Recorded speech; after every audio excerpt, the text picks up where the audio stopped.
BNP chairperson Begum Khaleda Zia সংকটময় মুহূর্ত পার করছেন। তার শারীরিক অবস্থা অত্যন্ত জটিল। মধ্যরাতে কথা জানিয়েছেন তার ব্যক্তিগত চিকিৎসক ডক্টর এজেডএম জাহিদ হোসেন। আইসিইউতে চিকিৎসাধীন খালেদা জিয়ার সুস্থতায় সবার কাছে দোয়া চান তিনি। একই সঙ্গে দেশবাসীর কাছে মায়ের জন্য দোয়া চেয়েছেন বিএনপির ভারপ্রাপ্ত চেয়ারম্যান তারেক রহমান। আর এই বিষয়ে আরো জানাতে এভারকেয়ার হাসপাতালের সামনে থেকে যোগ দিচ্ছেন সহকর্মী মাহমুদ শরীফ। শরীফ, বেগম খালেদা জিয়ার শারীরিক অবস্থা সর্বশেষ পরিস্থিতি জানাবেন এবং মেডিকেল বোর্ডকে আর কোনো ব্রিফিং করবেন?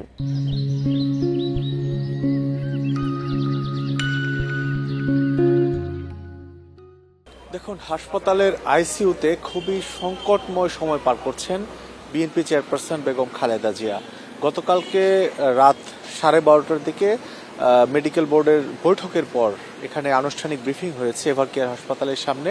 সেখানে ডাক্তার এজেডএম জাহিদ হোসেন বিস্তারিত তুলে ধরেছেন। ডাক্তার জাহিদ হোসেনের বক্তব্য বা তার যে উদ্ধৃতি স্বাস্থ্য নিয়ে সেই বক্তব্য ধরে আজ ভোর রাতে বিএনপির ভারপ্রাপ্ত চেয়ারম্যান তারেক রহমান বিএনপির মিডিয়া সেলে সবার কাছে দোয়া চেয়েছেন। তার মার সুস্থতা কামনা করে সবার কাছে দোয়া চেয়েছেন এবং তিনি যাতে দ্রুত সুস্থ হয়ে ফিরতে পারেন সেটি প্রত্যাশা করেছেন। আমরা যে বিষয়টি দেখেছি যে 1 মাসেরও বেশি সময় যাবৎ এভারকেয়ার হাসপাতালে চিকিৎসাধীন আছেন খালেদা জিয়া। এই সময়ের মধ্যে তার কিন্তু শারীরিক অবস্থা শুরুর দিকে কিছুটা স্থিতিশীল থাকলেও অবনতি হয়েছিল, আবার কয়েকটা দিন স্থিতিশীল অবস্থায় ছিল। আমরা যে বিষয়টি জেনেছি যে তার বড় ছেলে দীর্ঘ 17 বছর পর 25 ডিসেম্বর দেশে ফেরেন। ঠিক ওই দেশে ফেরার ওই দিনই বেগম জিয়ার শারীরিক অবস্থার আবারও অবনতি ঘটে এবং সেই অবনতির কিন্তু এখন পর্যন্ত উন্নতির তেমন কোনো সম্ভাবনা দেখছেন না ডাক্তাররা এবং বলছেন যে এখন পর্যন্ত 25 তারিখে যে তার অবনতি হয় সেই অবনতি অবস্থাতে আছে এবং খুবই সংকটময় সময় পার করছেন। এই অবস্থায় মেডিকেল বোর্ডের সদস্যরা কিন্তু প্রতিদিনই বৈঠক করছেন। প্রতিদিন রাত 9টা থেকে রাত 11টার মধ্যেই বৈঠক অনুষ্ঠিত হয়।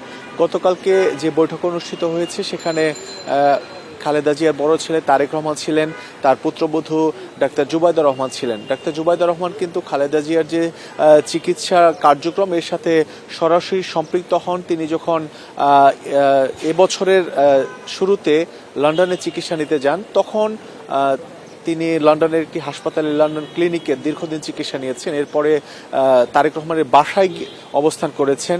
তখন ডাক্তার জুবাইদা রহমান তার চিকিৎসার যে সরাসরি তত্ত্বাবধান সেটি করেছেন এবং দেশ বিদেশের চিকিৎসকদের সাথে সমন্বয় করা, তার চিকিৎসার পরবর্তী ধাপ কি হবে সব বিষয়ে মূলত তদারকি ডাক্তার জুবাইদা রহমান করেছেন। আমরা সেই প্রেক্ষিতে কিন্তু দেখেছি যে 23 নভেম্বর যখন তিনি ভর্তি হন এরপরে আমরা দেখেছিলাম যে ডিসেম্বরের শুরুর দিকে বিএনপি চেয়ারপারসনকে উন্নত চিকিৎসার জন্য বিদেশে নেওয়ার একটি পরিকল্পনা করা হয়, কিন্তু তার যে শারীরিক অবস্থা সেই অবস্থা এয়ার অ্যাম্বুলেন্সে ওঠানোর মতো ছিল না, যে কারণে তাকে উন্নত চিকিৎসার জন্য বিদেশে নেওয়া সম্ভব হয়নি। এরপর থেকে এভারকেয়ার হাসপাতালে চিকিৎসা চলছে। এখন পর্যন্ত বিএনপি চেয়ারপারসনের যে শারীরিক অবস্থা সেটি অপরিবর্তিত রয়েছে, আইসিইউতে চিকিৎসাধীন আছেন। আর মেডিকেল বোর্ডের যে বৈঠক সেটি আসলে রাতে হয়। এখন পর্যন্ত আসলে কোনো বৈঠক হয়নি আজকে বা কোনো ব্রিফিং হওয়া ডাক্তারদের পক্ষ থেকে যে আনুষ্ঠানিক কোনো ব্রিফিং সেটি এখন পর্যন্ত হওয়ার কোনো সূচি আমরা জানতে পারিনি। বেগম খালেদা জিয়ার শারীরিক অবস্থা সর্বশেষ তথ্য জানাচ্ছিলেন সহকর্মী মাহমুদ শরীফ।